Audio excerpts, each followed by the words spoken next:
राधे राधे। कैसे हैं आप सभी? आशा है आप सब अच्छे होंगे। और आप सभी को धन्यवाद बहुत बहुत मुझे सब्सक्राइब करने के लिए, लाइक करने के लिए और शेयर और कमेंट्स करने के लिए। आपका मोटिवेशन मुझे मिल रहा है, इसके लिए मैं आपका तहे दिल से शुक्रिया अदा करती हूँ। और आज की कहानी हमारी है अलबेली। ज़्यादा वक्त नहीं लूँगी, कहानी थोड़ी सी बड़ी है तो मेरी फालतू की बकवास थोड़ी कम कर देती हूँ है ना। आज की कहानी है अलबेली और इसके पात्र हैं आदि और अलबेली, दो पात्र हैं इसके। बहुत सेंसिटिव कहानी है और बहुत हार्ट टचिंग है। आप सुनेंगे आपको अच्छी लगेगी। मैं कोशिश करूँगी आपको अच्छे से इसको सुनाने की। मैंने भी क्या ज़्यादा इसको, ठीक है। चलिए हम आज की कहानी शुरू करते हैं। और आपसे वही एक request, please like subscribe share जरूर कीजिए। ये लेखक की मौलिक रचना है, खुद की लिखी हुई है कल्पना से। यदि इसकी कोई घटना और कोई पात्र, कोई जगह, कोई स्थिति किसी भी तरह से मैच खाती है तो मात्र ये संजोग होगा और लेखक की खुद की कल्पना से लिखी कहानी है। ठीक है, आज की कहानी सुनते हैं अलबेली। अलबेली में क्या खास बात है, जब आप इसको सुनेंगे तभी आपको पता चलेगा कि अलबेली में क्यों अलबेली है वो। देखिए, अलबेली आदि के पड़ोस में रहती थी। लंबे घने काले बाल, काली कजरारी आंखें और श्वेतवर्ण किसी को भी आकर्षित करने के लिए काफी था। ये उसकी क्वालिटी थी, खूबसूरत दिखती थी। लेकिन जब बोलती थी तो आदि तो अपना सिर पकड़ लेता था, जैसे अलबेली का लक्ष्य आदि को परेशान करना ही था। वो बेचारा अकेला लड़का, माँ बाप का राज दुलारा, लेकिन अलबेली नटखट, कम बोलने वाला। वो बेचारा कम बोलने वाला और अलबेली चुलबुली।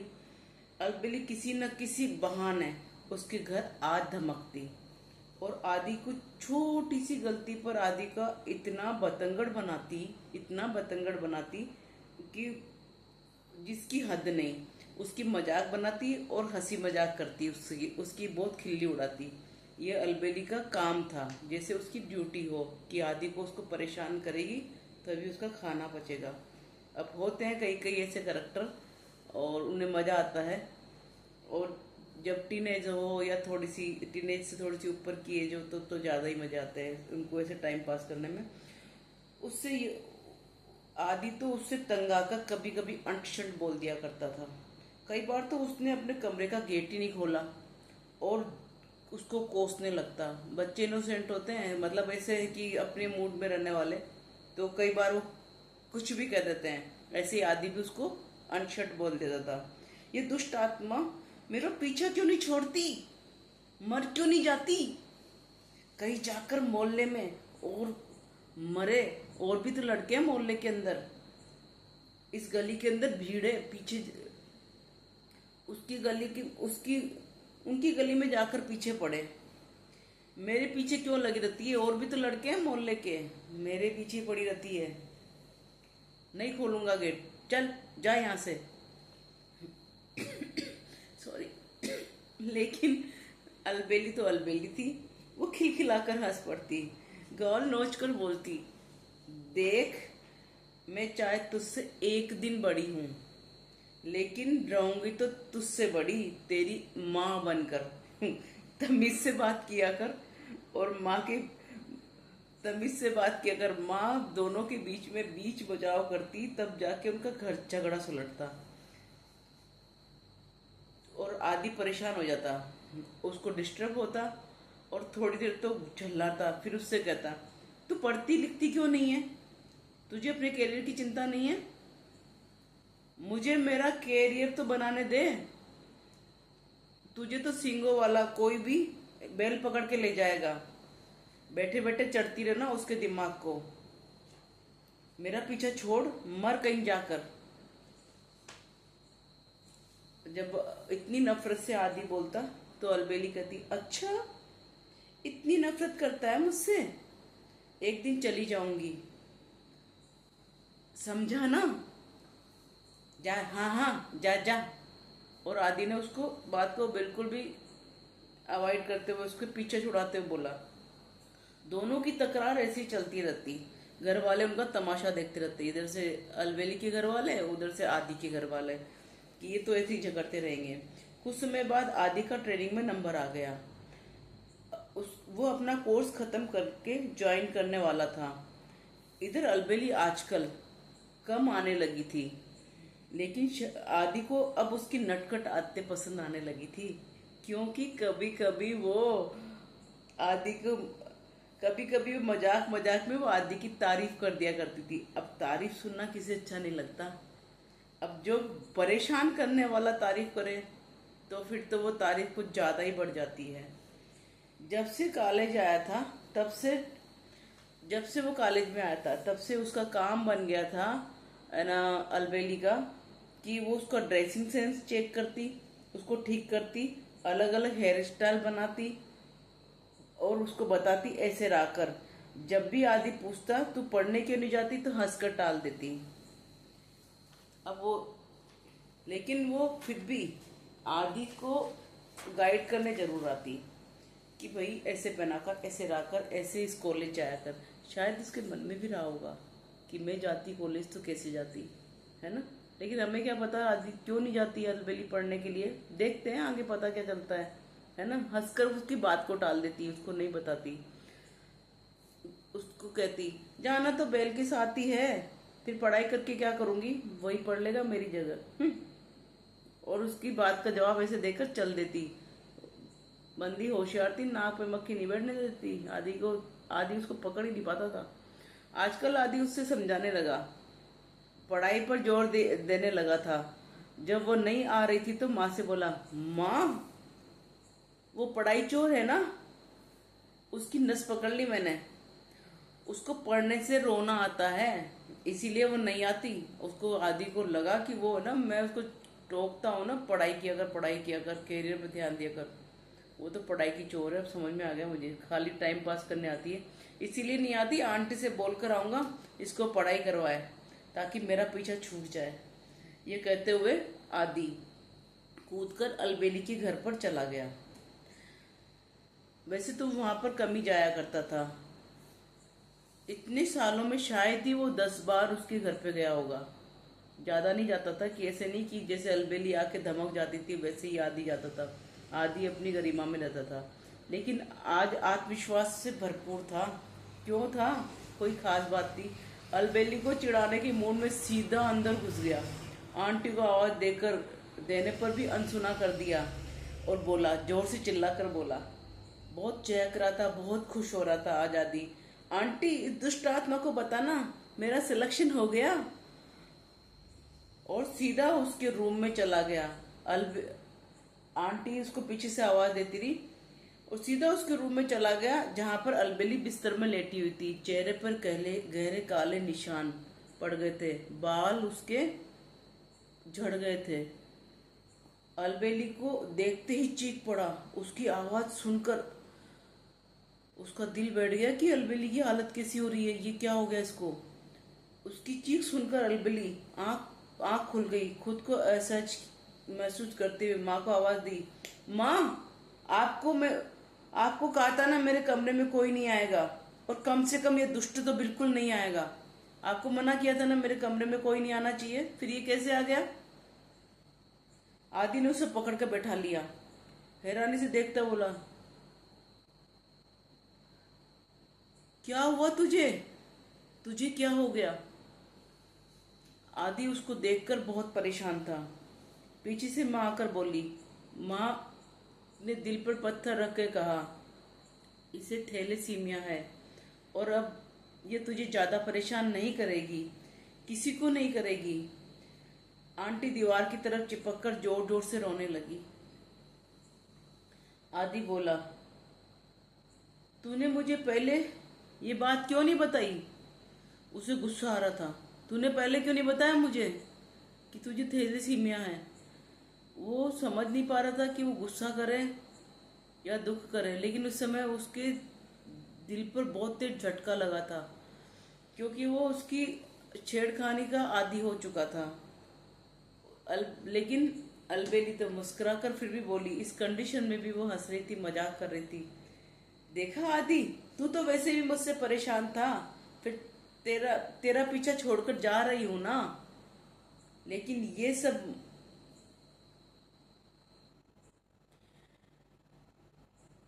ये मत समझना मैं तेरा पीछा छोड़ दूंगी। तू जहां जहां जाएगा ना, वहां वहां तेरे साथ रहूंगी और परेशान करती रहूंगी। दुष्ट आत्मा हूं ना, इसलिए तुझे परेशान करूंगी। अलबेनी ने इस हालत में भी मुस्कुरा कर बोला। सच में अलबेली भी बहुत दुखी थी, आंटी भी दुखी थी, और आदि के लिए तो ये एकदम झकझोर देने वाली खबर थी कि उसकी दोस्त, एकमात्र दोस्त जो उसकी पड़ोसी भी थी, उसकी ऐसी हालत हो रखी थी। आदि इस समय कुछ नहीं बोल रहा था, उसके बहुत सारी चीज़ों का उसको सवाल जवाब करने थे। उसने फिर कहा, फालतू की बकवास मत कर। जब जाना ही था तो मेरे पीछे क्यों पड़ी थी, मेरे गले क्यों पड़ी थी? मैं तो वैसे भी तुझे जा ही रहा था ना छोड़कर। मेरा तो सिलेक्शन हो गया, मैं तो 1 महीने में यहाँ से चला जाऊंगा। क्यों मेरे पास इतनी निकट आई थी, मेरे गले पड़ी थी? उसे गुस्सा आ रहा था, उसे लग रहा था कि जब इसको इतनी दूर मुझे छोड़कर जाना था, तो इसने मुझसे इतना स्नेह क्यों बढ़ाया, इतना प्रेम क्यों बढ़ाया मुझसे। आदि को समझ में नहीं आ रहा था। अलबेली फिर भी नॉर्मल होकर उससे बोली, तो मैं भी कौन सी रुकने वाली हूँ, मैं भी महीने भर में जाने वाली हूँ। हाँ, चल जाना फिर, तेरे को जहाँ जाना है। उसने अपनी आदत को अभी तक नहीं छोड़ा था। उसका रूप यौवन सब मुरझा गया था। उसकी गोरी त्वचा, काले काले चकत्ते, उसके बाल झड़ गए थे, लेकिन उसका आत्मविश्वास वही था, जिंदा दिली वही थी। आदि अलबेली का हाथ पकड़कर बैठाकर बोला, बता, सच सच बता, तुझे ये बात कब से पता थी कि तू बीमार है? सच सच बता मुझे। उसने मुस्कुरा कर कहा, स्कूल से पता थी, जब मेरी और अब मैंने इसीलिए पढ़ाई छोड़ी थी। माँ बाप का तो सहारा मैं बन नहीं सकती थी, है ना? फिर क्या करती, इसलिए मैंने पढ़ाई छोड़ दी। क्यों पैसा खर्च करवाती मम्मी पापा का? मेरी बीमारी में भी तो पैसा खर्च हो रहा है, समझ रहा है ना? तू हरदम पूछता था ना, मैं पढ़ती क्यों नहीं हूँ, पढ़ती क्यों नहीं हूँ। ले, अब सुन ले, क्यों नहीं पढ़ती। मैं तो अपना मन लगाने के लिए तेरे पास आ जाया करती थी, तुझे परेशान करना मुझे अच्छा लगता था। आदि ने कहा। आदि उसकी बात सुनकर बहुत ही भावुक हो गया और इसने एक बहुत बड़ा निर्णय किया। आदि ने कहा, मुझसे शादी करेगी? बोल, करेगी मुझसे शादी? बेवकूफ, फिर बेल का क्या होगा? कोई नहीं, ये बेल भी तो कमाने लगा है। अलबेली की आंखों में आंसू आ गए। जितने दिन तू मुझसे जितने दिन तुम हो, उतने दिन हम दोनों साथ रहेंगे। मुझे अपने अब मुझे तुझे अपने साथ रखना है, आदि ने कहा। अब आदि उसकी मन की बात समझ गया था, उसका दोस्त था ना, उसकी दिल की बात समझ गया था। देख, जितने दिन तू है ना, इतने दिन हम दोनों साथ रहेंगे। बोल, शादी करेगी मुझसे?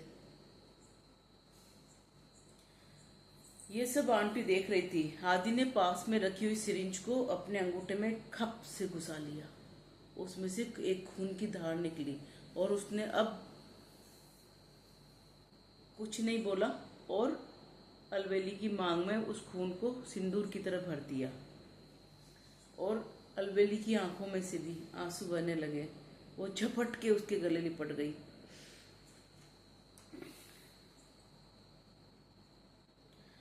अब तुम हमेशा के लिए मेरी हो, ये सिंदूर तुम्हारे मांग में कभी नहीं हटेगा। ये देखकर आंटी की आंखों में आंसू की धारा बह चली। अलबेली झपट कर आदि के गले लग गई। आवाज सुनकर अलबेली के पिता बाहर आए।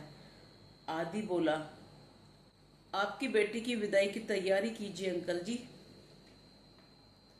अब इसकी डोली और अर्थी मेरे घर से ही निकलेगी। दोनों माता पिता ने हाथ जोड़कर आदि के सामने खड़े हो गए। और सच में जब इतना भावुक पल होगा, सब माता पिता अपनी बच्ची को विवाहित देखना चाहते हैं, एक सुखी जीवन में देखना चाहते हैं। उनकी किस्मत में तो इतना नहीं था, लेकिन आदि ने अपने दोस्ती को निभाते हुए वो अवसर दिया था उसको कि उसने अपने दोस्त की इच्छा पूरी कर दी। वो जान गया था कि मन ही मन उसे पसंद करती है, लेकिन समय उसके पास नहीं था और इस समय को वो गंवाना नहीं चाहता था। आदि उसको गोद में उठाकर अपने साथ ले गया। तुम्हारा आदि के पिता बोले, तुम्हारा ये उपकार हम कभी नहीं भूलेंगे। तुमने अपनी दोस्त का दर्द बांट लिया है बेटा, तुम्हारा ये उपकार कभी नहीं भूलूंगा। तुमने अपनी दोस्त का दर्द बांटा। आदि के पिता ने बहुत भरे हुए कंठ से आदि को धन्यवाद दिया। आदि ने अलबेली को अपनी गोद में उठा लिया। आदि के माता पिता अलबेली की हालत देखकर हैरान थे। ये क्या हो गया? उन्हें मालूम था अलबेली को थैलेसीमिया है। आदि के माता पिता को भी पता था कि अलबेली को थैलेसीमिया है, इसीलिए वो उसकी माँ उसको रोकती नहीं थी। और उसकी आयु मुश्किल से 18-20 साल तक की थी, लेकिन किस्मत से अलबेली जिंदा दिल थी तो थोड़ा सा ज्यादा सरवाइव कर पा रही थी। ये बात उन्होंने आदि से छुपाई थी। अलबेली इस बात के लिए सबको मना कर दिया था कि आप आदि को नहीं बताएंगे। वो अपनी जिंदगी को अपनी मर्जी से जीना चाहती थी। माता पिता को बात समझते देर नहीं लगी। उन्होंने झट से नई नवेली दुल्हन का कक्ष तैयार कर दिया। उसका स्वागत के लिए सारी तैयारी कर ली। उसका अलबेली का बहू की तरह स्वागत किया। अलबेली अब विवाह के बाद सोती कम थी, बातें ज्यादा करती थी। वो जानती थी उसके पास सिर्फ 1 महीना है जिसमें वो आदि के साथ रह सकती है, और आदि को भी मालूम था कि अलबेली के साथ सिर्फ वो 1 महीना ही बिताएगा। मुझे तो वैसे भी भगवान ने सोने के लिए ही चुना है। बहुत टाइम दिया है मुझे आदि सोने के लिए।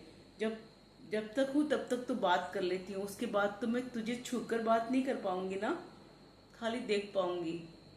वो ऐसा बोलती। देख, मैं कहीं नहीं जाने वाली, ये मत सोचना मैं तुझे छोड़कर चली जाऊंगी। तूने मुसीबत बोल ली है, हरदम तेरे पास रहूंगी, समझी ना? समझा ना? तूने बैल ने मुसीबत मोल ले ली मुझसे शादी करके। और वो मुस्कुरा देती। फिर एक दिन बहुत थकान में वो आदि के कंधे पर सिर रखकर सोई। फिर कभी नहीं उठने के लिए बहुत दम लगाकर बोली, आदि जल्दी शादी करना, मैं तुम्हारी बेटी बनकर आऊंगी, फिर पूरी उम्र तुम्हें तंग करूंगी। अपनी आंखें मूंद ली। हाथ की पकड़ धीरे धीरे शिथिल होने लगी। आदि अब उसकी आदि उसकी जाने के बाद उसकी पसंद के कपड़े, उसकी पसंद का खाना, उसकी पसंद की हेयर स्टाइल बनाकर रखता। अलबेली से पूछे बिना वो नहीं रहता था। उसके पीछे पूछे बिना वो घर भी नहीं छोड़ता था। कभी कभी घंटों गार्डन की बेंच पर बैठकर उससे अकेले में बातें करता। न जाने क्या क्या बातें बोलता। ये तो आदि जाने और अलबेली जाने। ये कहानी मेरी यहीं पर समाप्त होगी। मुझे पता है आप बहुत भावुक हो गए होंगे इस कहानी को सुनकर। मैं भी सुनाते हुए बहुत भावुक हो गई थी। उन एहसास को लेखक बहुत जीकर लिखता है, और इसीलिए कहती हूँ कि प्लीज़ मेरी कहानी मौलिक है और लाइक सब्सक्राइब कीजिए। कहानी थोड़ी सी लंबी हो गई है, टाइम भी ज़्यादा हो गया है, इसलिए मैं ज़्यादा टाइम लूँगी। ठीक है, राधे राधे। प्लीज़ वही आपसे रिक्वेस्ट, मौलिक रचनाओं को प्रोत्साहन दीजिए। इंदु शर्मा की लिखी हुई मौलिक रचनाएं हैं। आशा है आपको बहुत पसंद आई होगी। कहानी हार्ट टचिंग स्टोरी थी, बहुत भावुक करने वाली कहानी थी। अगली कहानी में फिर मिलते हैं नई सरप्राइज के साथ। मल्टीपल स्टोरियाँ मिलेगी जैसा मैंने आपको वादा किया है। और ये भी एक डिफरेंट टाइप की कहानी थी। और इस ठीक है, राधे राधे, सभी को नमस्कार। अगली कहानी के इंतज़ार में आप मेरी प्रतीक्षा कीजिए, तब तक इन्हें एंजॉय कीजिए। धन्यवाद लाइक सब्सक्राइब और शेयर करने के लिए।